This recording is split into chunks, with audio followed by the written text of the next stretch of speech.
For all of you that are just joining us, we have 49 participants so far, and we're going to wait just a minute to let other people join before we launch.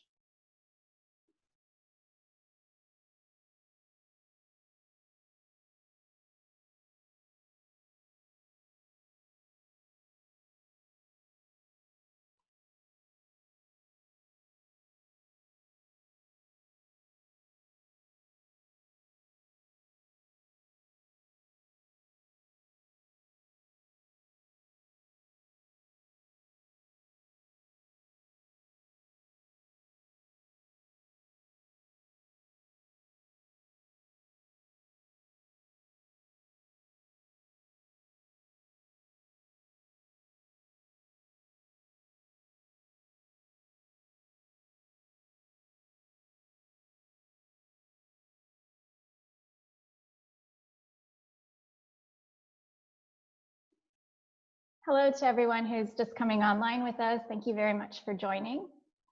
We are currently around 65 participants, but we'll expect a few people to join in the coming few minutes because sometimes it's a challenge to get onto Zoom.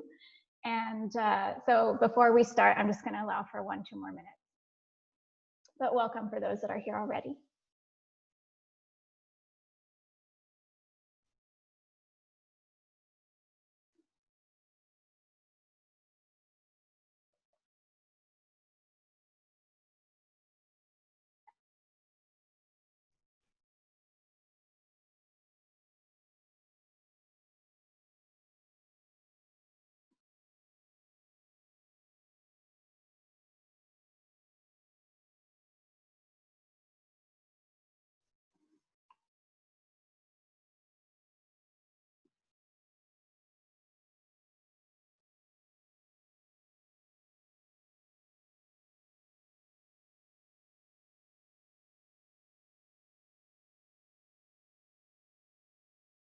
Okay, great. Thanks for joining us, everyone. We'd like to go ahead and get started. Around 82 participants at the moment. I'd like to first introduce myself. My name is Christal Morehouse. I work for the Open Society Foundations, and we are here today to launch the resource guide on defending democracy that V-Dem has produced. We're coming to you today in a specific context that I like to mention, which is a double pandemic. So we have the pandemic of the coronavirus, and we also have the pandemic of racism. And these issues are ones that have brought a lot of us to think about the societies we live in, the structures of those societies, and this is a good opportunity to talk about what we can do to support democracy in these contexts. The structure of our meeting today is that we are joined by 3 participants. These are Paulina Fröhlich, Lührmann, and Daniel Ziblatt. I will be introducing them in more detail in a minute, but for now, I'd just like to talk about the structure of our meeting. What we're going to do is start off with 3 inputs from our speakers, and then we will transition to the Q&A. So the Q&A is going to be possible through a platform called Slido. If this is something that you haven't encountered before, I just want to take a minute to talk you through how you can join it and how you can pose your questions in written form on it. So the way that you do this is one of 2. You can go to your email, to your web browser, and you can enter the information that you see shared here, which is slido.com. And you can enter the event code, which is V-Dem webinar. It's not case sensitive, so don't worry about that. Just go ahead and enter the code. The second way you can do this is you can use an app. So you can download the Slido app, and you would be prompted then to enter the same event code. I'd suggest that you just jot this information down if you're new to the system, so that you can do it at your own comfort and speed as we continue. I'd like to go ahead and queue up Anna at this moment, because after I introduce speakers, I would then hand over to her to give the first input. And so please meet Paulina Fröhlich. She heads the Future of Democracy program at das Progressive Zentrum, the Progressive Center. And she's created and led innovative citizen dialogue fora. I would also like to introduce Daniel Ziblatt. He is Eaton Professor of the Science of Government at Harvard University and currently visiting professor at Wissenschaftszentrum Berlin, which is the Berlin Social Science Center. He specialized in the history of democracy, and you may be familiar with a recent book that he co-authored, which is called How Democracies Die. And I'd like to introduce Anna Lührmann, who is Deputy Director at the Varieties of Democracy Institute, V-Dem.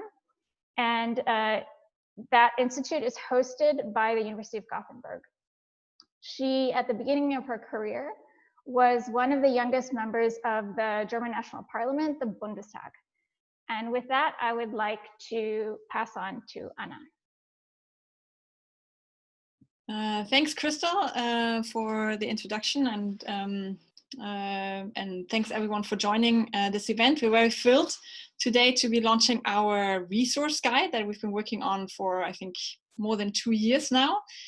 The resource guide was discussed, or the topics of this resource guide, defending democracy against illiberal challengers, was discussed at the Berlin Democracy Conference that we hosted in November 2019 in Berlin, in collaboration with the Wissenschaftszentrum Berlin, as well as the Open Society Foundations. And we really would like to thank our partners for this very, very fruitful collaboration. At this conference, there were about 120 scholars and practitioners from all around the world, and we discussed about the evidence we have and also practical tools and ideas about how to protect democracy against illiberal challenges, against authoritarian challenges, and particularly how to move from knowledge to action.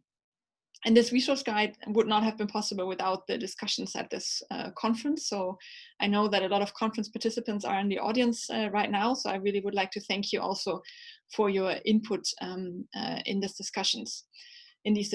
And basically, the idea of this resource guide is that it's not sort of like a how-to book that gives some easy solutions, because unfortunately these kind of easy solution and magic bullets don't exist for this very complex and complicated topic.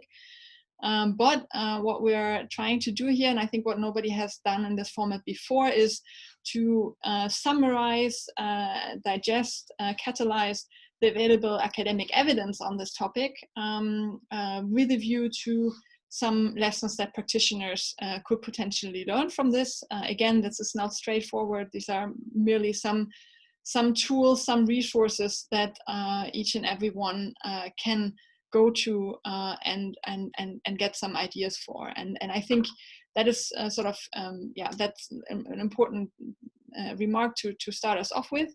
And we provide these kind of tools and resources for a broad variety of practitioners, also for academics who seek to study this topic more, for politicians, for civil society, for civic education in particular, for journalists. So it's really, there's something also for each and every engaged citizen that seeks to find the right language on how to address illiberals. So what I want to do in the next 15 minutes, also I want to introduce this resource guide to you. First, I will talk a bit about the situation. So how do actually illiberals challenge democracy? What kind of strategy do they use? And then I will talk about the strategy or what appropriate guidelines could be there for a democratic response. And then finally, I'll conclude with some ideas for tools. So what can Democrats actually do to address the illiberal challenges? So let's start. So I think there are two big challenges or two big strategies that illiberals use. The first thing is that they actually say there's something like an illiberal democracy. And here particularly, you see the most prominent politician that has used this term, Viktor Orban of Hungary, who said he wants to develop Hungary into an illiberal democracy. But let's think a little bit about if this is actually possible, something like an illiberal democracy. And when we think about that, we need to think about what do these people that use this term actually say that it entails.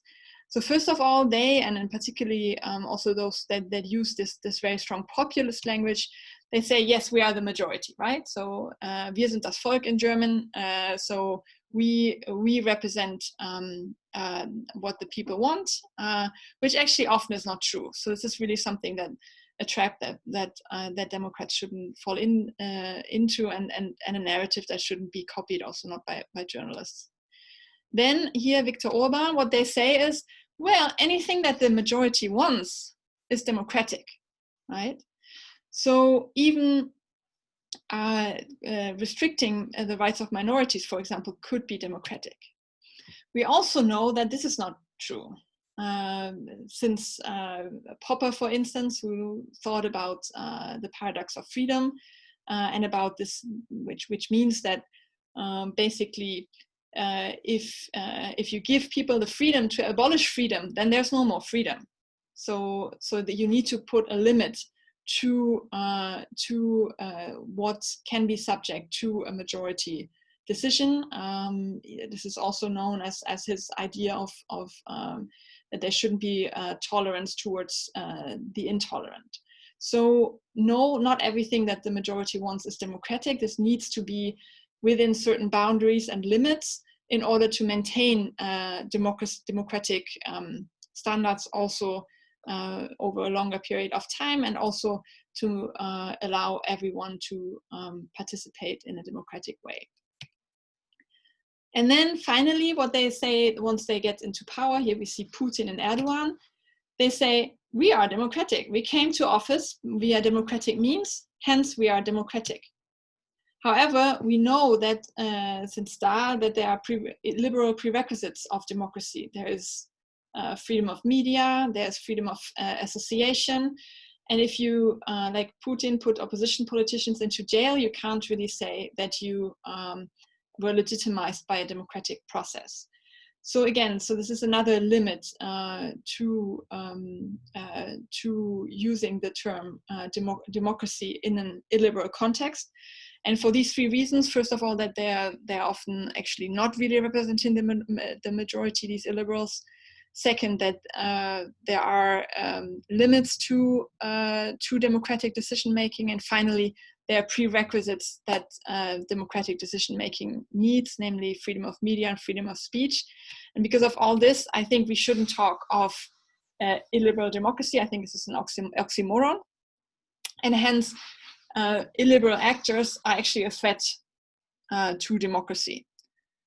Because illiberal actors are those actors that are not fully committed to the institutions and norms. They make a democracy meaningful, thinking of Dahl, and also enduring, thinking here of Popper, such as civil liberties and civil liberties for all, also for minorities, the rule of law, and also the separation of powers that helps to guarantee this. So that's sort of the, first of all, an important, I think, conceptual notion for understanding why illiberalism is a challenge to democracy, and also for understanding what we mean when we talk here about illiberal actors or illiberals or illiberal ideas. So it's those that are not fully committed to institutions and norms that make a democracy meaningful and enduring. And if you want to see a nice graph with this, so basically how I would view this is that illiberals are somewhere in this murky spectrum between like the full authoritarians on the right side here and the democratic actors. But because they contest fundamental democratic norms, they can still be called undemocratic, and because they challenge it. But this is it's less unambiguously so than for like the full authoritarians who would argue, for example, for fascism or for a complete overturn of democratic institutions. So we're dealing with an actor here that is sort of in this murky middle, and that makes it so challenging. Second, in addition to illiberals claiming democratic legitimacy, they also benefit from what we call toxic polarization. So toxic polarization basically means that ideology becomes more important than the democratic norms and rules. And that also that exceeds clearly like the healthy policy debates about, for example, are you in favor of let's say nuclear power plants or not? But that go onto the very foundations of who is allowed to participate, how does participation look like, and who is a legitimate political actor. So it's really it's some kind of polarization that really rips apart the foundations of society. Is I think something that we can unfortunately visit very graphically in the US at the moment. And this polarization then often starts a vicious circle. So it's one group starts it, another one responds, and then contentious actions just drift society further apart, with the result that trust then also erodes. And this polarization both is fueled by these illiberal actors and they benefit from it. And this is, I think, very, very important to understand, that polarization is not something that is sort of a phenomenon that is exists in addition to illiberals and to the strengths of illiberals, but that actually gives them part of their strengths. So in fueling this, democratic actors also fuel the very source of the strength of illiberals. Hence, we need to think about both polarization and illiberals' claim to legitimacy. So if we think about this, then what are the appropriate guidelines for a democratic response? So I think, and I think we see that a lot in many European countries and in many other countries, that democratic actors face a strategic dilemma when they want to address illiberals. Because on the one hand, as I just said, illiberals benefit from polarization. Okay, so if you think about polarization as a main problem, then your response might be actually tolerant strategies, might be strategies of reaching out to moderate illiberals, to those that challenge democracy. It's a little bit follows very roughly this slogan that Michelle Obama once coined: "When they go low, we go high." Right. So it's basically saying that we need to do everything we can to reduce polarization. On the other hand, when we do so, then we risk to actually treat illiberal actors as normal actors, as democratic, in the same way as other democratic actors, and thus that might make it easy for them to actually gain democratic legitimacy.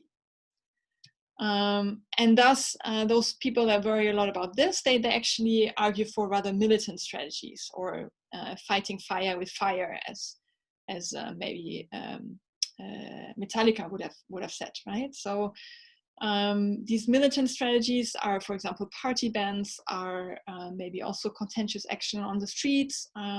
So really sort of saying, no, they challenge the norms, so we challenge the norms as well. And that again then risks to fuel polarization. So there's an inherent tension here between these two aims and strategies: tolerant strategies on the one hand, militant strategies on the other hand. And I'm sure all of you that are on Twitter have witnessed a lot during recent years. You often find democratic actors either in the one camp or in the other camp. So it's like either we really need to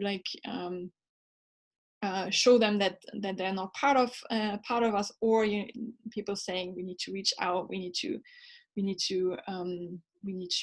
reconcile, we need to heal. Yeah. We say, and that is sort of the main argument of this resource guide, that there's something in the middle. There's a strategy in the middle that we call here critical engagement. And this critical engagement is not a strategy that should be used for like really authoritarian actors. So for example, for people like Höcke in Germany, that is clearly can be labeled as a fascist and clearly challenges the democratic order. But critical engagement can be used for those followers that might sympathize with illiberal ideas, but still can be reached with arguments and are less sort of deeply rooted in a far right, in this case, authoritarian camp.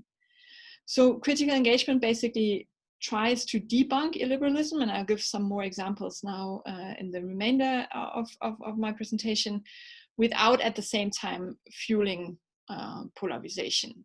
And this is very tricky, of course. I mean, this doesn't always work, but this should sort of be the guiding line for which on which to think about. So basically, the idea is to reserve these militant strategies to the most radical illiberals, but at the same time also not to legitimize illiberal ideas. And I'll bring some more examples in a second.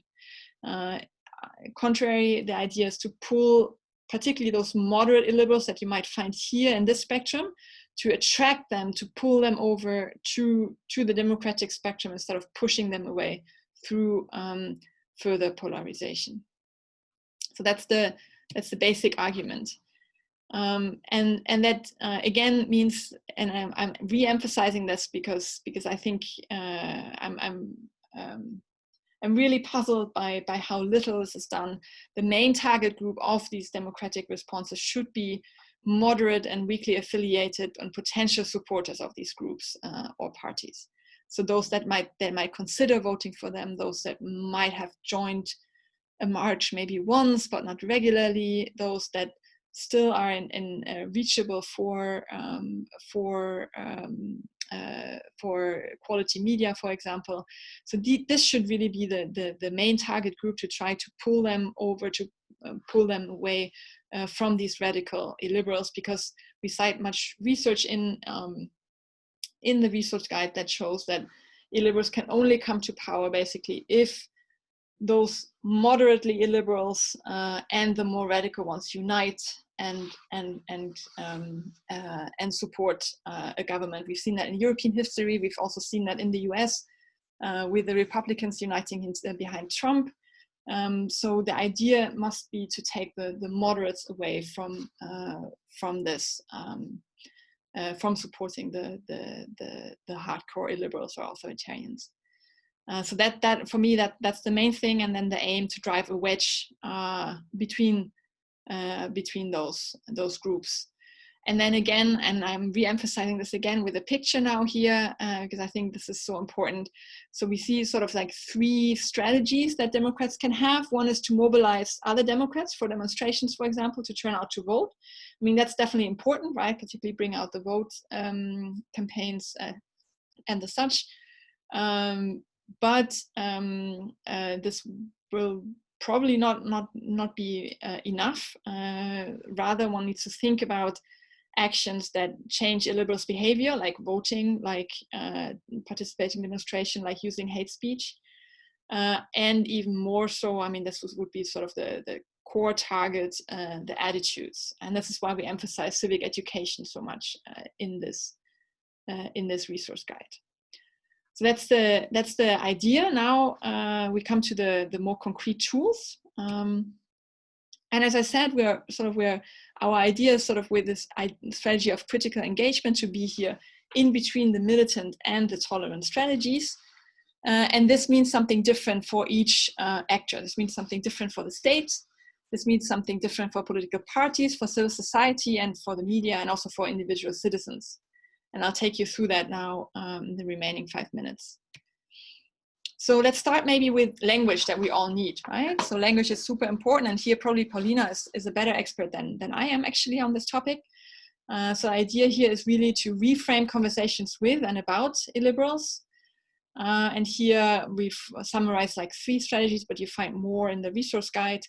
Argumentation trainings, moral reframing, so sort of to think about what are actually the moral values that this group in between sort of holds, and how can we reach that with a democratic message to sort of win them over, and at the same time avoiding repeating the rhetorical frames of illiberals, and instead force illiberals more to discuss about concrete policies and engage in logical arguments, because that's often something that they don't do that much. Instead of they just use sort of their own frames and narratives. And I should maybe say here, so all these individual chapters were written by by other people here from the V-Dem team. This one is from Dominik Hirndorf and Lydia Finzel and Serafin Merz. So big shout out to them and thank you for your contributions here. Now I come to the next chapter, which is about the social media, written by Lydia Finzel. And here she has been thinking about filter bubbles. So we have actually quite a lot of tools to mitigate filter bubbles. There is an app, for example, Diskutier mit mir in Germany, where you can start chatting with people of different viewpoints to sort of cross polarizing divides. Then fact-checking with disinformation is another important one. And of course, to have tools and means to report hate speech and psychological support for those that are targeted by hate speech. That's really important. We come to resources and tools for media and civil society now. And here in this chapter was written by Sebastian Hellmeier. And the point here is that instead of just ignoring or demonizing illiberals, democratic journalists should use their channels to contextualize illiberal ideas and debunk radical illiberal worldviews, but at the same time not over-report, right? This sounds a little bit like it's sort of we're trying to, how do you say in English? Die Quadratur des Kreises, so, right? So we're trying to do a bit too much here. But I think it's actually possible. And just one example, I mean, we all followed the recent debate about this horrific op-ed that the New York Times has posted last week. And I think for me, it's relatively clear here that illiberals shouldn't have the opportunities just simply to post op-eds in quality newspapers. But if needed, then journalists can report about these kind of suggestions while contextualizing that, right? So that's the idea. You mention, okay, well, this prominent politician has made that suggestion, but this is actually undermines democratic norms because of 1, 2, 3, right? And this is really, and this is also this basic idea, like these illiberal ideas should not be treated as any other democratic idea, where you have to have give everyone room and equal room and you can just have different point of views. This is really something that goes against the very core of democratic way of organizing society. So this needs to be treated differently, I think. The same also within civil society organizations. Of course, we need constructive dialogues and we need channels of communication as much as possible. However, we have reports, for example, in Germany that the AfD like very, very aggressively and strategically tries to actually take over civil society groups such as fire brigades and these kind of organizations. So here it's very clear to also, very important to also make sure that this doesn't happen and that radical illiberals could be excluded. And again, and this is something maybe Sebastian can say something later more to, where he has done a lot of research on. And violence is never a good option when mobilizing against illiberals. We have plenty of research that shows that not only like maybe from a normative perspective, it doesn't help, but also it doesn't help to achieve the end of gaining support for a cause. There's plenty of research on that. All right, moving on to civic education. If you take one thing away from this introduction here, it is more emphasis, more funds, more everything for civic education. I was really shocked when doing here research here with Dominik Hirndorf on this civic education that how badly funded it is often, and even in Germany where civic education historically is quite valued and quite important. Even there, a lot of civic education teachers are not properly trained, and they also don't really know how to deal with these illiberal challenges now. Do they have the right to say something? Do they have to say something? Are they not allowed to say something? So it's really important to emphasize that civic education does not need to be neutral, right? Civic education can be an education, needs to be an education for democratic norms and values. But of course, it should be non-partisan. So, but that means, of course, to say something for democratic values and for the rights of minorities, for example. This one we already had. Now I'm coming to the final slide and the final chapter on democratic political parties and politicians. And this is really a very, very challenging topic where we really clearly need more research.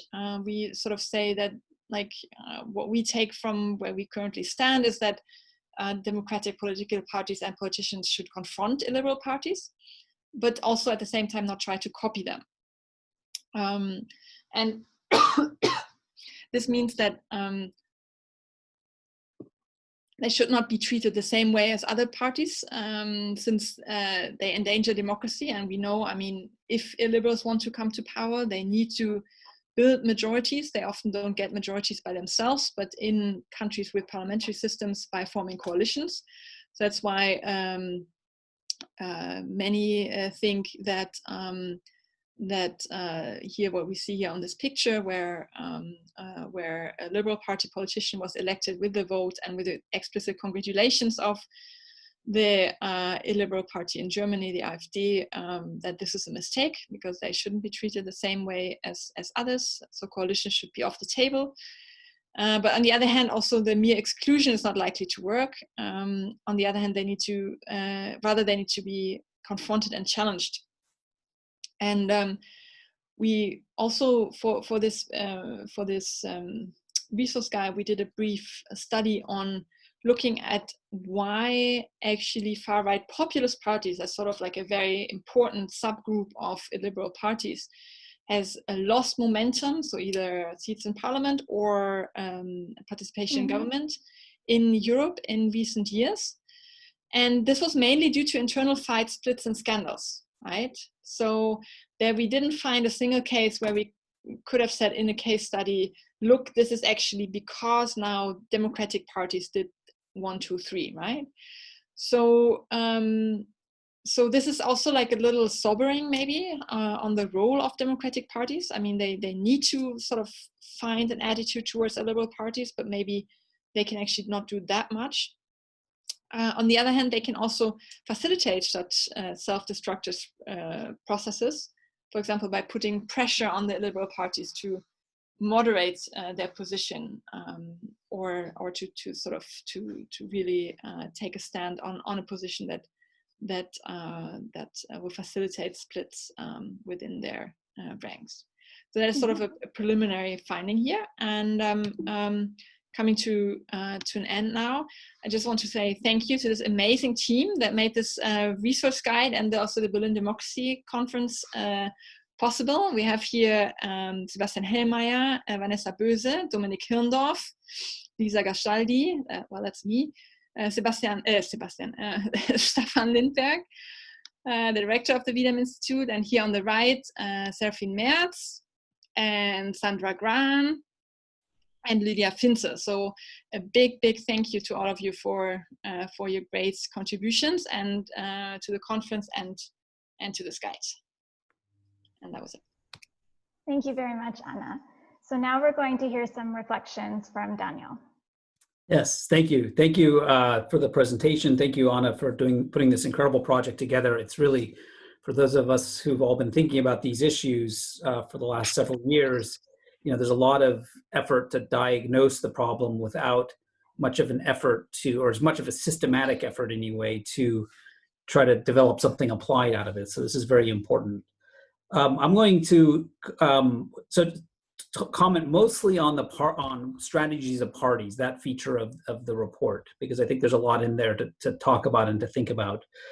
But I just want to begin by saying what I particularly admire about this this report is that, you know, this recognition that there isn't a silver bullet, that there's not a single answer for how to deal with illiberal forces. I think this is really important. And, you know, the world's a messy place.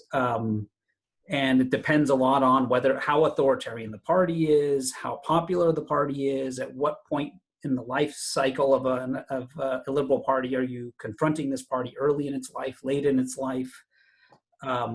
is the question of how do you deal with leaders, do you deal with leaders maybe in one way, voters in another way? And I would add a kind of another complexity that your document hints at, but I'll come back to, which is what exactly is the goal? Is the goal to prevent these parties from gaining power, or is the goal to prevent to halt the growth and the popularity of these political parties? I'll come back to this. But again, I just want to say I like the document because there is no single answer. There is no silver bullet. And this may actually be frustrating to some policymakers. And it kind of highlights an interesting point about the difference between social science and public policy, because social science is probabilistic. So in the best of all possible worlds, we kind of know what's the average effect of any of these strategies, holding everything else constant. And the world's messy. So we're, as social scientists, are content with that. But if you're a policymaker, you kind of want to know, what's the decision? What's the right decision? So you kind of think here of the famous distinction between foxes and hedgehogs, the Isaiah Berlin distinction. So social scientists are foxes. They know a lot of little things. The problem is policymakers have to be hedgehogs in the sense that they have to make a decision that they can't undo. And so, essentially what social science can do in this sense is to provide a catalog, as you described it, a list of all the options, a menu of options that have been used in different places or that theoretically could be used to provide an accounting of the strengths and weaknesses of all of these. And then it's up to the policymaker to decide how to use these. And so I think that to try to search for a single silver bullet probably doesn't make sense. So I think actually the way you're approaching this makes a lot of sense. Okay, so just in terms of some general reactions, so as I said, I'll mostly focus here on the parties' strategies.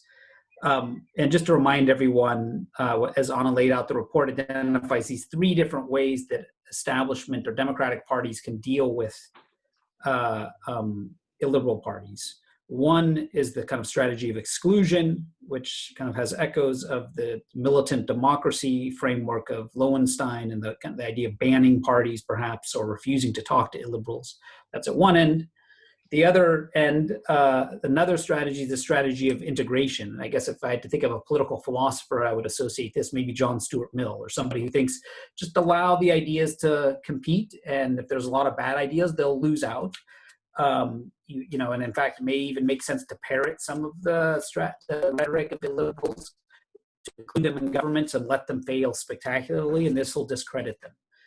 Then the third strategy, which I would sort of say evidently is the kind of preferred strategy. I think that the report seems to suggest that there's room for potentially all three strategies, but it seems to be making the case, I would say, for this kind of third strategy, which is somewhere in between these two extremes of confrontation. And so this is essentially the strategy of being publicly critical of illiberals, refusing to form coalitions, to form governments with illiberals, but on the other hand, not demonizing the individual voters, for instance. And so you kind of do two things at once: try to discredit these parties, but at the same time, try to de-escalate political competition, to depolarize. So this is a kind of sensible, I think, middle position. And it makes a lot of sense. So I want to kind of raise three questions that I think will help us flesh this out even further, potentially, or sort of issues that you guys have thought about and that kind of come up in current debates. So the first is this point that I made at the beginning, which is I think it's really important, and you guys do hint at this, I think, this distinction between how to keep parties out of power and how you halt the growth in their popularity. So this is really a key distinction to make, because I think actually you can use constitutional hardball on the former, that is keeping them out of power, but I think a lot more subtlety is required for halting their electoral growth over the long run. So in other words, on the first point, how do you keep them out of power when facing the choice, on parties on the precipice of power, under no conditions, and I accept this proposition, under no conditions form governing coalitions with illiberal parties. And don't even try to do what the FDP did in Turingen earlier this year, where they showed a willingness to rely on the AfD to gain executive office. And the logic of this is pretty clear, that if you've identified a party as really a threat to democracy, to allow them into power, to allow them in the door of power, it's a changed game after this. And I think that the presidency of Donald Trump makes this point pretty clear. So don't fall for appeasement. And, I recently saw a quote from Winston Churchill when he was criticizing Neville Chamberlain. He defined appeasement as feeding the crocodile, forgetting that you too at the end will be eaten. And, I think that's essentially avoid that strategy. Don't feed the crocodile by giving him access to power. Okay, so that's the first point. I think that's pretty clear. The second point, though, it gets a little more complicated, is what do you do about halting the growth and the popularity of these parties? Because having this kind of hard line, might keep them out of power, but might paradoxically, in fact, increase, as you guys note, the popularity, or increase polarization, increase the popularity of these parties because they can portray themselves as victims and so on. So I would argue for a more subtle approach, and I think you guys do as well. And so I wanted to kind of push on this a bit more. So I've been in Germany since August, and I've been closely watching how the German establishment deals with the AfD in everyday politics. And I could kind of reconstruct the code by which, they're improvising a lot, but there's a kind of code that has developed for how they deal with the AfD. And I'm just curious, what the authors of the report would think of this. So again, if I had to reconstruct the code by which the establishment has kind of in a default mode dealt with the AfD, it's things such as don't invite AfD politicians to public meetings. And then when you don't, make sure you come up with some really elaborate rationales for why you haven't that sound very objective and neutral. Exclude them from official panels or parliamentary committees when you can. And if you can't, if they have a kind of legal right or parliamentary, rules require their participation in parliamentary committees, you can shrink the size of the committee to dilute, or expand the size of the committee to dilute the impact of a particular party that you don't like. Or maybe you change the way the rules by which party chairmen are selected, or sort of honorary positions are selected in order to exclude parties that you don't like from positions of power. So in other words, you kind of use the everyday levers of institutions, parliamentary committees, oversight committees to socially isolate, stigmatize, sideline what establishment politicians might think of as illiberal authoritarians. So in a way, this is how Steve Levitsky and I define hardball, interestingly, in our book, is we use the letter of the law to the maximum to exclude them from debate. Now, maybe you sense a kind of skeptical tone in how I'm describing this, but I don't think that's necessarily the case. I think there may be reasons to do this. For instance, to not include the AfD on the board overseeing the Holocaust Memorial might be something that people think makes a lot of sense. But I guess my only point here is that it does, in this kind of confrontation, this third strategy, there is a potential risk of escalation, or does it? I'm curious. Do you consider these the kind of measures you're thinking of? And if they are, or even if they're not, I kind of urge, and I think they may be justified, but I think it's important to recognize that they have there's a risk, there's a cost, which is it potentially escalates politics over the long run and turns an illiberal party into a victim. So I'm again, curious what. So again, it may be warranted, but I'm curious what you guys think of these types of strategies. So while it's absolutely important, I think, to maintain a hard line when it comes to providing access to power, the question is maybe we should be more cautious, or should we be more cautious when dealing with them with these kind of parties on an everyday basis with other politicians in a parliament. Again, with the fear that escalation and polarization may result. So two final points. So I think your report is very promising, this last point that you made in your presentation, but arguably, I think, underdeveloped section, as you also said, on how illiberal parties fall apart. That this is very interesting, because again, like in the last 6 months the first 6 months of 2020, we've had lots of bad news, as we heard at the beginning, but the bit of good news is the apparent fall of the AfD in popularity in Germany. And so, how is this?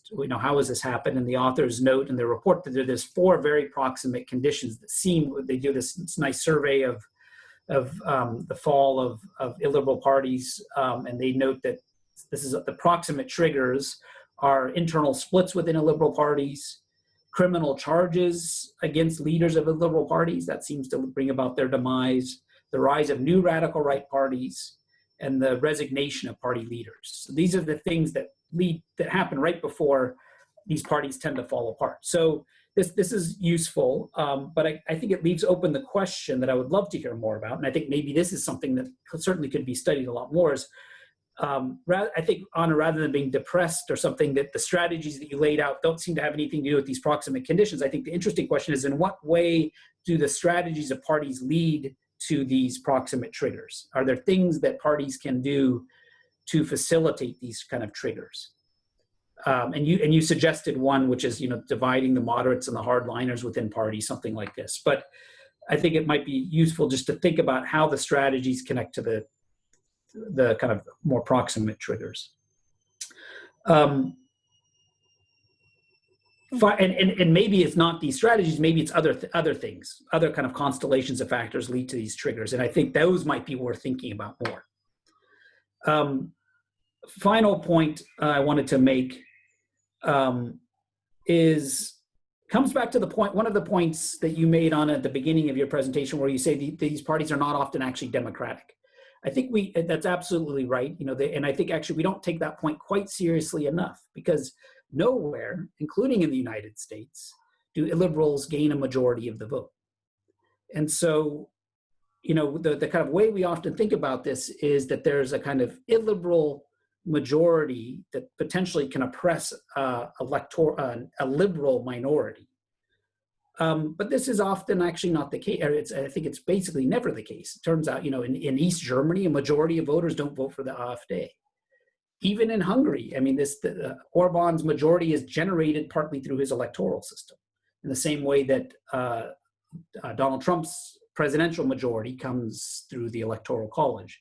So what this suggests is a kind of the possibility of a fourth strategy, I would say, which again, you guys kind of hint at, but I think it's its own strategy, which is the mobilization of democratic forces, a kind of doubling down on democracy.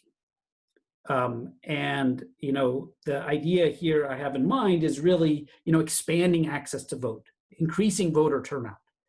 And I think there's really a sense in the United States in the lead up to the November election that if you have mail-in ballot voting, if you have everybody turns out to vote, that you have democratic majorities. And I think actually what one sees in the protests in the United States over the last week is actually evidence of this, that I think that the majority of Americans, I mean, all of the opinion surveys, 80% or like 70% of Americans think that these protests are justified. I think Americans by and large are actually the majority are liberal. And so the way to defeat illiberals is to defeat them at the ballot box and mobilize democratic voters. And so to kind of double down on democracy in a sense.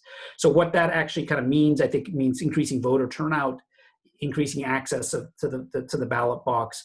And it's sort of the opposite of, there was this kind of strategy of asymmetric demobilization to try to depress the vote for, in some ways maybe has led to this is a kind of strategy, I think, of the current government in Germany, asymmetric demobilization, of actually intentionally trying to decrease voter turnout.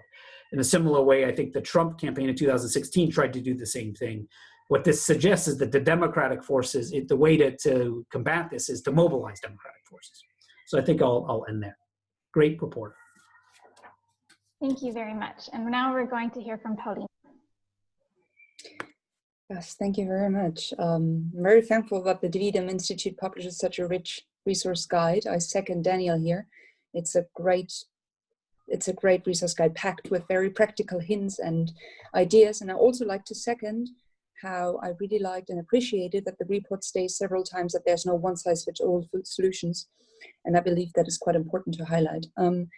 Yes, thank you very much for inviting me to hold a commentary from a civil society perspective. I believe it is most interesting for us all in this webinar if I focus within my 10 minutes upon those sections where I could not fully agree, would like to add something, or where I think that the search for answers is not done yet.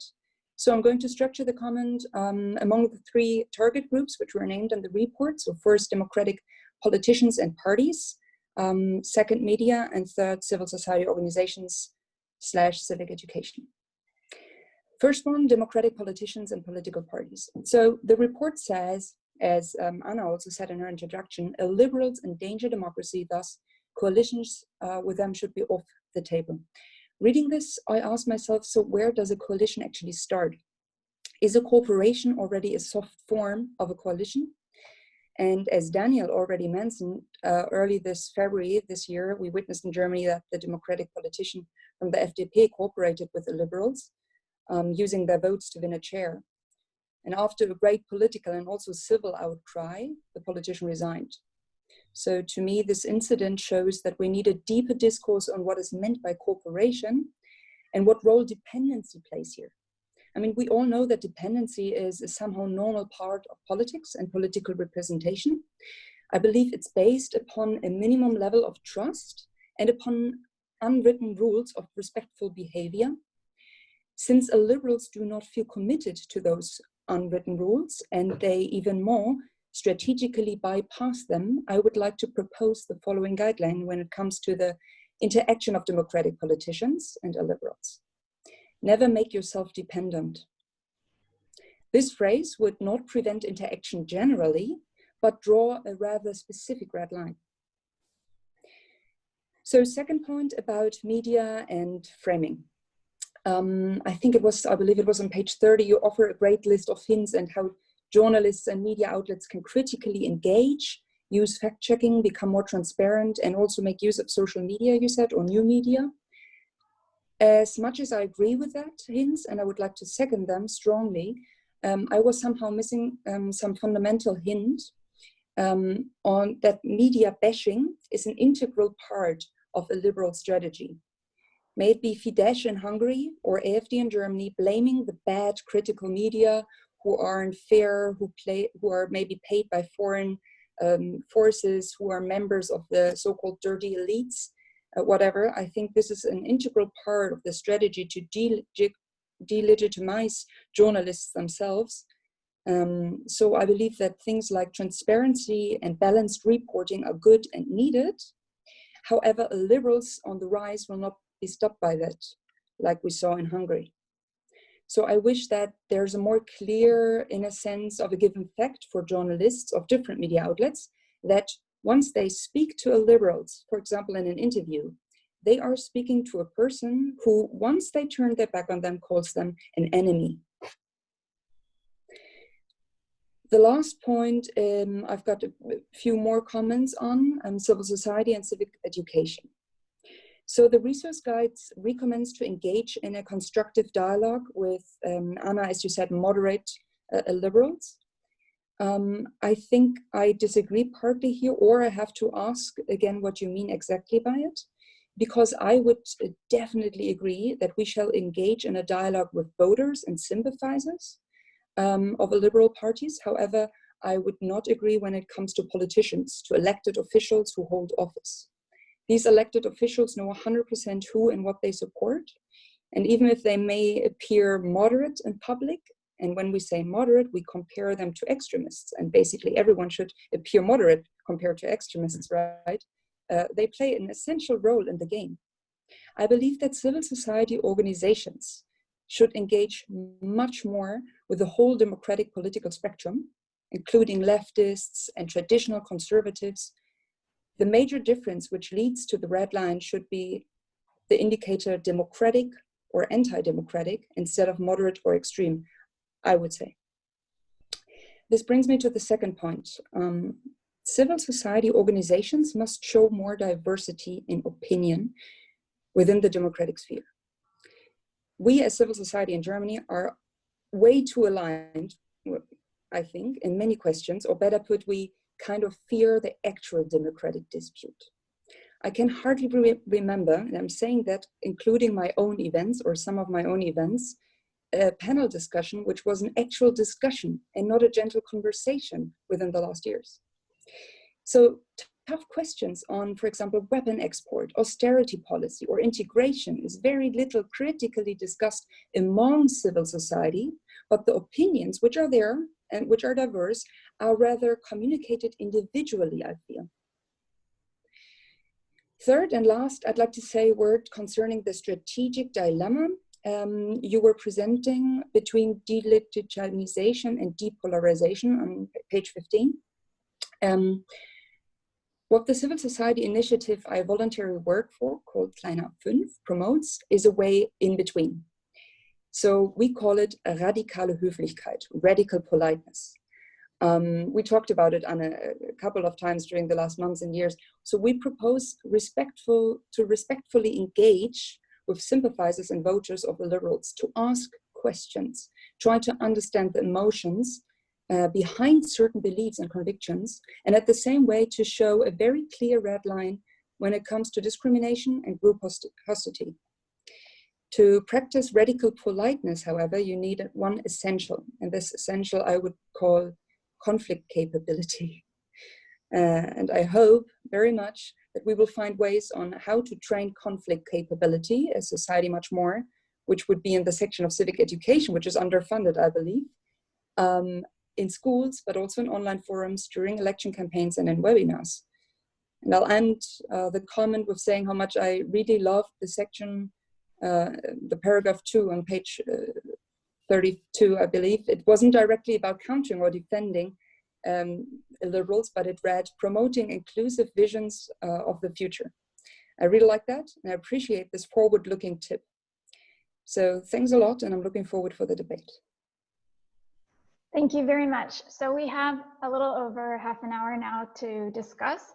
We have questions that came out of the panel discussions, which I'm going to just distill very into two key points, Anna, and put these to you for a quick response. But then I'd like to move directly to the questions from the audience so that we have enough time to get in a lot of those opinions. So to distill from the variety of things that Daniel and Paulina raised, from Daniel's points, I'd like to put the question to you: could a confrontation strategy lead to a cycle of escalation? And what are the kind of thoughts you have around that? And from Paulina's points, I'd like to distill the point: do we need more diversity within the democratic spectrum on the issues that we're all facing? Yeah. Let me start with the second one. I fully agree here with Paulina. So we need diversity and we need passion, I think, also in the democratic spectrum. No, I mean that's sort of so that people indeed understand alternatives, that they see also how democratic debates can be passionate without turning sort of too passionate by violating norms of radical politeness, for example, right? And also hints also a bit at something that Dani was saying earlier, that sort of in order to mobilize people to turn out to vote, for example, there needs to be sort of passionate, interesting, vibrant debates for the alternatives to vote for, right? So I think definitely there's something there, and this is something that we have not addressed too much in this guide of like sort of what, for instance, democratic parties could do to reform themselves. I mean, there's also a lot of research on this, but we decided to only focus on the question of how to interact vis-a-vis illiberal parties. And just as a side note on your other comment here, Paulina, I definitely think this engagement should happen mainly with voters and not with the elected officials, because indeed once you're there, you're quite you've made quite a choice, right? On the other question, if or Daniel's point, if sort of confrontation can also lead to an escalating of the situation. Yeah, I mean, that's sort of the risk, no? That's also why it's not like, if you would completely want to avoid anything that spreads polarization, then I guess you have to locate yourself in the realm of tolerant strategies, right? Or of strategies that basically treat these parties as any other party. I think, however, so the risk is definitely there. But again, no, I mean, if you treat them as any other party, then you also sort of legitimize them, and you signal that yes, they can be on the board of the Holocaust Museum, no, or memorial, no, and which we of course don't want to have. But what I think, and that's why sort of why we call this like overall critical engagement. So the confrontation is just like the party branch of this. But why we call this like critical engagement, because it's not enough just to be critical and just to be like, no, we don't want to vote for, let's say, an AfD member as the Bundestag's president, right? The big debate in every parliament in Germany whether the Democratic Party should vote for AfD members as deputy presidents of the parliament. So I think it's not enough just not to do it, but it needs to be argued and justified all the time. And also this whole, and that's why it's sort of engagement, why it's not enough to say critical, to be critical, but also to engage then with these potential supporters to sort of mitigate this risk that it contributes to enhancing polarization instead. But yeah, I mean, again, the spirit of this whole guide is that this is not easy and needs to be navigated in each individual choice, basically. Thanks very much. We have 22 questions on Slido, and I've been following also the questions that have gained in popularity. Please be aware you can vote for questions if they resonate with you, and they will increase up the ladder of what I see in the feed. And so I'm going to go to one of the most popular questions, which is around if we need to understand democracy better, if we need to improve our understanding of democracy. And this connects with a couple of other questions that are in the feed around the vocabulary we're using. So everyone that's coming to this discussion is coming from a different background. I think some people are familiar with V-Dem's data set and how this terminology is thought through, and how different governments are sort of ranked or thought about in a spectrum of democracy and autocracy. So what I'd like to do is first put the question to Daniel and ask him, do we need to improve the understanding of democracy? And if so, what would be some ideas or some examples of how this could work? And also, Anna, I'd like to put the question to you about the vocabulary. If you can give all of us a little bit of background about when we use the term, for example, illiberal, sometimes in some political context, that is sort of code for a particular party that is maybe on the democratic spectrum. So if you could help us understand when you say those words, that this is not a dog whistle for a particular political party, but you could give us some background into what that means. So one of the great things about V-Dem is that, and I'm not affiliated with V-Dem in this project, but I think one of the great things about it is that they have developed varieties of democracy. The whole point of the project is to they did a kind of canvassing of all of the different meanings of the word democracy, and then have gone around the world coding countries based on how democratic they are on all of these various definitions of democracy. So there's been a kind of proliferation of sort of different meanings of democracy. And so I think that's useful both to recognize the diversity of the concept, but also to have it in some way systematized or some kind of consensus. I mean, there needs to be some kind of consensus. The word can't mean whatever we want it to mean, or else we can't even have debates. And so I think it's important not to be so open-minded, as the saying goes, that your brain falls out. I think that the way that this report approaches it, which is to kind of think of liberalism as being part. I mean, this is a bit of a controversial stance that I think I tend to agree with, as Anna presented it, which is that you can't really, there's some people who do think you can separate liberalism and democracy. The criticism of this, though, is that there's a political criticism and there's a conceptual criticism. The political criticism, this allows illiberal Democrats to claim that they are Democrats when maybe they're not, because it's just a type of democracy. But I think the more kind of serious conceptual point is just that if liberalism means the protection of individual rights, and that's a shorthand, then it's really hard to imagine having a democracy that means anything without that. One can recognize that there are all sorts of unresolved dilemmas within democracy. I mean, I don't think democracy is is itself a silver bullet. I mean, there's this whole set of dilemmas within our concept of democracy that can't be solved just by redefining it. You know, there are these dilemmas of, what do you do when a majority wants to repress a minority? For instance, that's this kind of classic dilemma. How do you square political equality and economic inequality? I mean, these are things that can't be solved just by rearranging the concept. So I think our concept's fine. It's the implementation of the concept that we need to work on. And so in that sense, I guess I would take a position that, I think the problem's not it's not our definitions. I think we're doing fine on that front.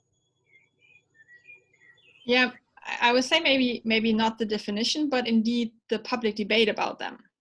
So I think, if you go to like political science, comparative politics, you have libraries full of discussions about the very points that you just mentioned. But then as soon as you start a public debate, it's way too easy for anyone to claim this is undemocratic or this is democratic, without actually sort of linking it back to what it actually means to sustain a democracy. And that's sort of, I think, also why I put this conceptual discussion so much center stage here in this guide, and also in my presentation, because I really think sort of in order to counter these illiberals, what we need is really sort of a public debate about what it actually means to have an enduring democracy and to have a meaningful democracy.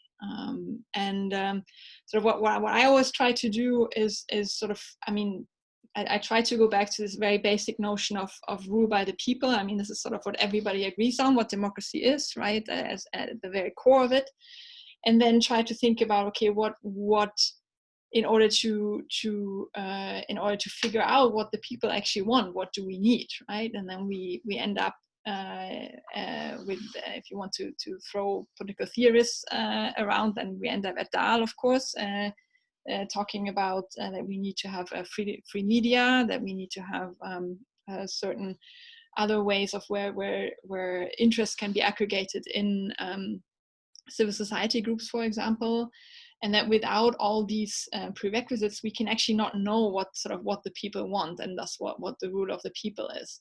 And already this discussion that I'm making at the moment already gets too complicated again. So right, so I think what we really need to think more about is really like sort of the easygoing discussion and explanation of these things, what it actually means to sustain a democracy. Thank you. And Paulina, to bring you in, because your work deals with citizens a lot of times and their expression, they're practicing democracy. So could you give us some examples of how, formats that help people understand or improve people's understanding of democracy?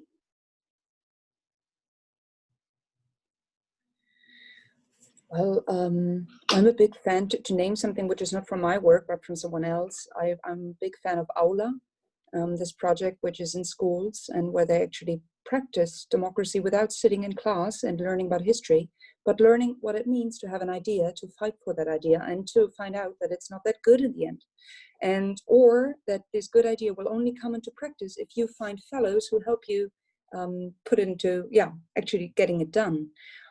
So for those who don't know it, Aula is a kind of app which they use in schools, where students can propose things for the school. There's a certain school budget. It can be used on, I don't know, let's say a common room. You propose you want a common room, and then everybody votes for it.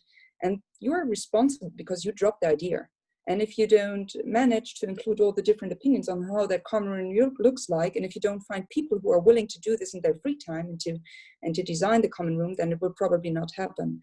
This is just a very rough overview, but I'm a really big fan of that because, I think it answers your question. It shows how democracy works practically and in theory in a way, without sitting in class. When it comes to conversations and the question of what is democratic, what isn't, does democracy mean the majority vote, or does it mean we always have to listen to the minority, what populistic voters say a lot?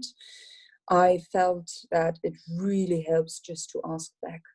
I ask a number of questions, and in the end we find out pretty much that most of the person I'm talking to gets to the point, him or herself, that it's not as terrible as he or she thought it is. So I'm starting asking, like, since when do you feel like that?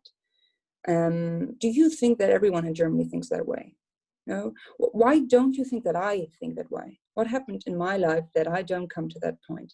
And then these questions just bring us together, and they actually they take away all those headlines we've been reading in media, all those emotions we've got through our neighborhoods, through the media, etc. And we come to the core of what really drives people, which are mostly emotions and injustice. We just have very different understandings of what injustice is. If we define injustice from our own perspective, it's unjust because I feel mistreated, or if I look at certain groups which are most important to me. So yeah, I'm a big fan of OLA when it comes to civic education, and I'm a big fan of asking questions when it comes to the personal debate. Thank you very much. So we have a question now for Daniel, and it's about the strategies that you mentioned against populist parties. These can also be used by actors against democratic parties, although in my view, populist parties can also be democratic parties. But let's say that non-democratic parties can use the strategies that you mentioned, for example, expanding a committee or others, to weaken democracy. So I think the question here is, what is special about these strategies, and how are they kind of particular to defending democracy? Well, I think it's it's true that these strategies have a certain questionable status, and so that's why I raised it. And I think Anna also recognized that there's certain costs to behaving this way against illiberal parties. The distinction to be made, though, is one that the report also makes, which is that there are certain, and I don't really think the label populism is particularly useful here, but the critical point is the political party that you're excluding one that is abiding by democratic rules and norms or not? And if it isn't, then there's more of a rationale for doing this. If it is, then there's no rationale for doing it, and this is in fact acting in an undemocratic fashion. There's this, and the report takes up this idea of a litmus test that Steve Levitsky and I proposed in our book, where you kind of can come up with a set of criteria to evaluate politicians before they get elected. Do they portray their rivals as criminals? Do they endorse violence?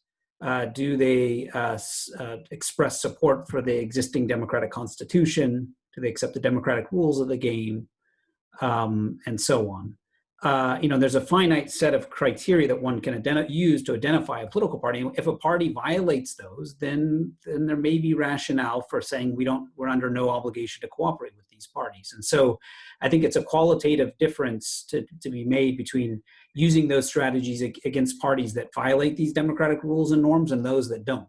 Now, of course, there's some judgment to be made, call to be made here, and I've made this argument before, and people will say, well, people say that Donald Trump's a threat to democracy and you would never cooperate with him. That means you're just as bad.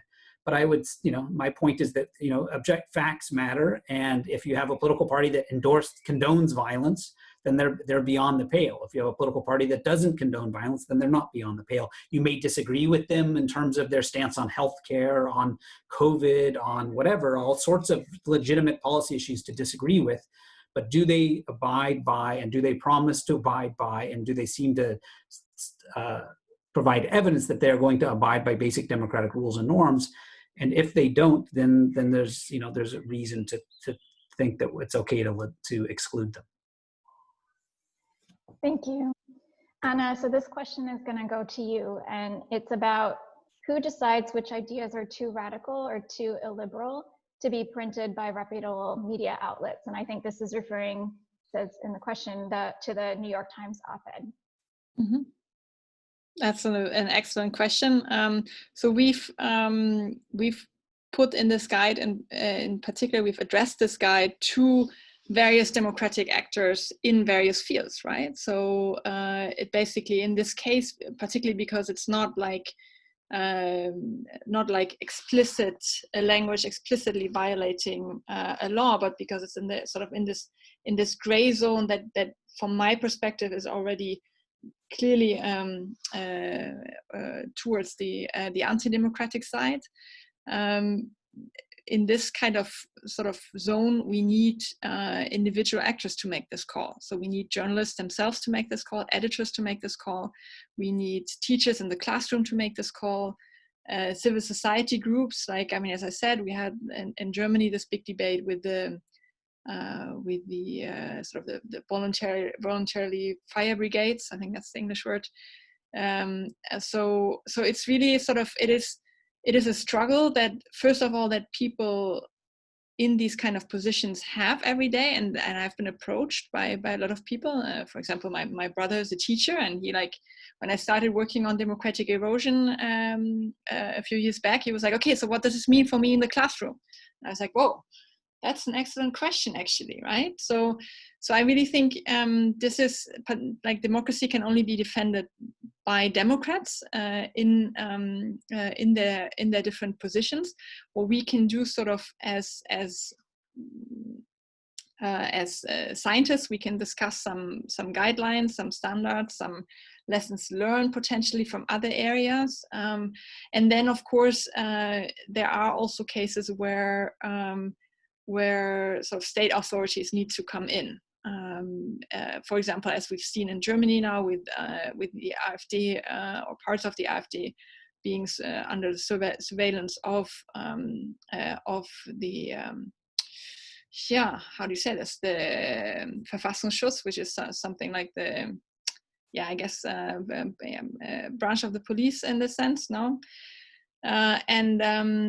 So these kind of decisions can be made, must be made, and I'm thinking here also in particular when it comes towards like hate speech and opportunities to prosecute that. Here, I think there is room for sort of state engagement.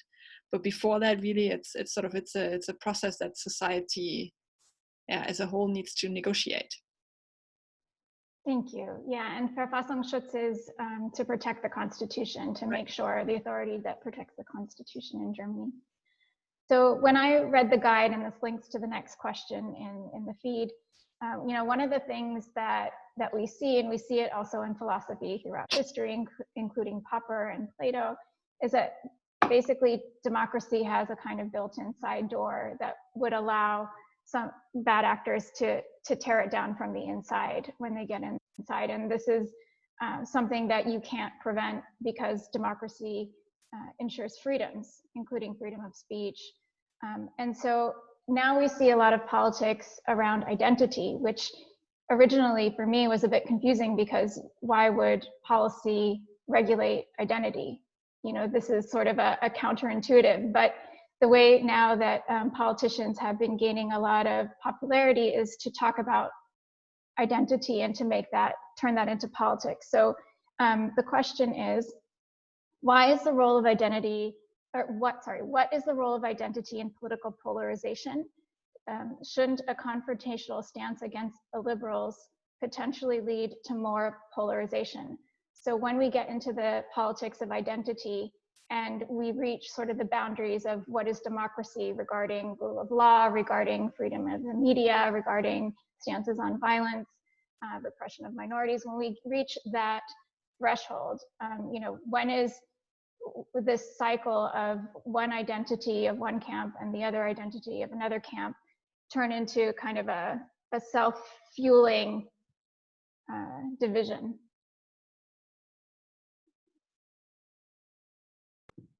Is that for anybody in particular? Sorry. Yes. Why don't we start with Paulina, and then we'll do maybe a round of us. Okay, I can try, but I'm 100% sure that Daniel and Anna are much better in answering that. I'm just going to drop a few thoughts and you pick it up and see where you go, okay? So first thought is identity politics in German. When you hear the term, most people immediately think of left identity politics. That is of course not true, that there's a majority of identity politics as leftist. And there are right identity politics as such and many others. which are very important. And I believe that identity is a crucial point to illiberals as they are defined in a we and them world, as there is a bipolar world in the logics of populists already. So I believe that the we is a very important point. And I'd like just to add a question to the two others who are answering after me, the question of, is there a difference between identity politics or identification politics? Because what I observe in Germany, I don't know about other countries, is that AfD strategically works on an identification we and not an identity we. So they, for example, they stimulate the feeling of whether you're safe in your job or not. Look to those people who are not safe in their job and identify yourself with them. You're a crowd and you are under threat because of, for example, foreigners coming to our country taking its jobs. So there is a trend, I believe, to observe of identifying yourself with others whose criteria you don't necessarily have yourself, but you shall emotionally feel linked to. So sorry for my unqualified answer, and I'm very happy to listen to Daniel and Anna. Thank you. Let's pass on to Daniel. Yeah, I think, this is a tricky issue, first of all, because, what the questioner means by identity politics and what each of us mean by identity politics may differ, and what everybody in the audience may think they mean by it. I mean, it's one of these terms that's a very contested term. I don't think identity politics is inherently illiberal. It can be both a liberal force and an illiberal force. I think the Black Lives Matter movement was for very long criticized by people on the right as being a kind of identity politics that's illiberal because it's pushing for a particular group. And people responded to this by saying, well, all lives matter. That's the real liberal position. But I think the reality is Black Lives Matter, as we've seen, is a push for basic civil liberties. So it's inherently democratic and liberal. It's pushing for equal treatment. Now, people may disagree with my characterization of Black Lives Matter, but that's my view on it. On the other hand, it's true that you could imagine an identity politics which is pushing for an exclusive or an exclusionary policy, or it's pushing against inclusiveness, is going to be illiberal. So I think it depends really on the content of the policy that one's demanding on the basis of this identity. And just an additional point, though, in terms of how this connects to polarization, I think it is true that in the United States that one of the drivers of polarization and the high levels of animosity between Republicans and Democrats, there's this famous statistic that gets thrown around that whereas in 1960, 10% of Democrats and Republicans said they'd be upset if their child married somebody of another political party, today that number's over 60%. So there's this deep-seated animosity between the parties. And one plausible explanation of this is that the Republican Party is essentially an all-white Christian party, 90% white. It's kind of shocking, in a highly diverse society. And the Democratic Party is a very diverse, multi-ethnic party. And the source of the polarization in American politics, I think, initially began on the Republican side as a kind of asymmetric polarization, where there's a sense that a formerly dominant group status and position and power is being challenged. And so given that, there's a sense of fear, and this leads to polarization in the sense that you fear the other side. You existentially have a fear of the other side. So if that's what you mean by identity politics, then I do think it can potentially be dangerous. But I do think it's a word that gets used sometimes as a kind of fighting word to attack people who are demanding equal rights if you're not a member of that group. And so if a group's pushing for equal rights and you're not a member of the group, a way of discrediting them is by saying they're pushing for special treatment. When often what the groups that are demanding for equal rights are just demanding equal rights. Anna. Yeah, I agree with both what Paulina and Daniel have said. I just want to add two thoughts on this. First, when I hear the word identity politics, maybe that's my German background, I first think of identitäre Bewegung, which is like a radical right movement, right? That has a very exclusionary frame of what it means to be German, what it means to be Austrian, for example. So that's sort of the first thing that comes to my mind. But in general, I would agree that identity politics per se doesn't have to be neither illiberal nor democratic, right? So that's one thing. And then the other thing, like when I started working on this topic, I thought a lot, and I was sympathizing a bit with this idea that sort of because that as soon as sort of identity related topics become salient in a society, be it to who is part of the society, sexual identity, voting rights, all these kind of issues, immigration, that fuels polarization if these issues are salient, because this is not something you can choose, right? This is something you are, right? So you can choose to be a communist or not, but you cannot choose to, I don't know, to all of a sudden be a non-white or something else. So that was an argument that I actually brought forward a couple of times in debates, and then somebody told me, well, actually, no. Think about like the 20s and 30s of last century in Europe.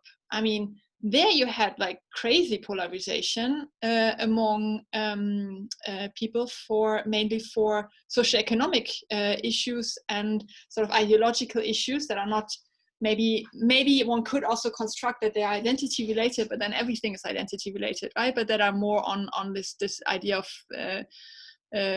communism, not communism, and these kind of issues. So I actually I don't.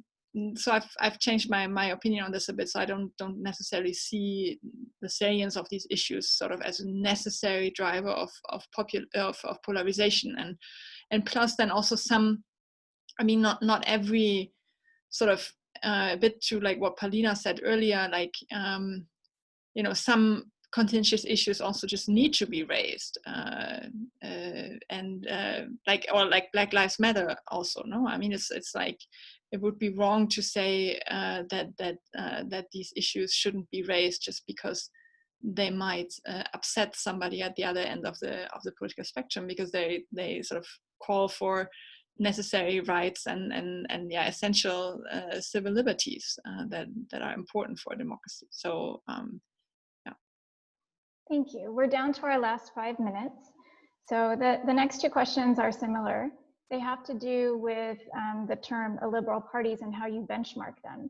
So we'll recall on your slide, we saw, the green, yellow, and the red. And, how does a party like Law and Justice end up on the spectrum? Just to reaffirm that beauty is not in the eye of the beholder on this. Yeah. Indeed. So I think that's really, for me, that's clearly the research frontier that is super important, that I'm also currently working on. Actually, how do we exactly define and specify this? And Daniel has already mentioned the litmus test that he's proposing in his book, by building on the work of Juan Linz back from the 1970s. So these are really like 4 criteria that I think are very important.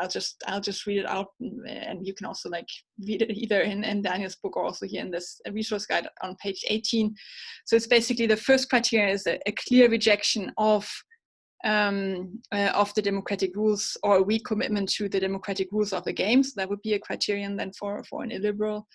The denial of the legitimacy of the political opponents, and here again, the denial of the legitimacy of democratic political opponents, right? It becomes complicated if you're dealing with a political opponent that actually is an illiberal as well. Then of course you can make arguments that deny the legitimacy.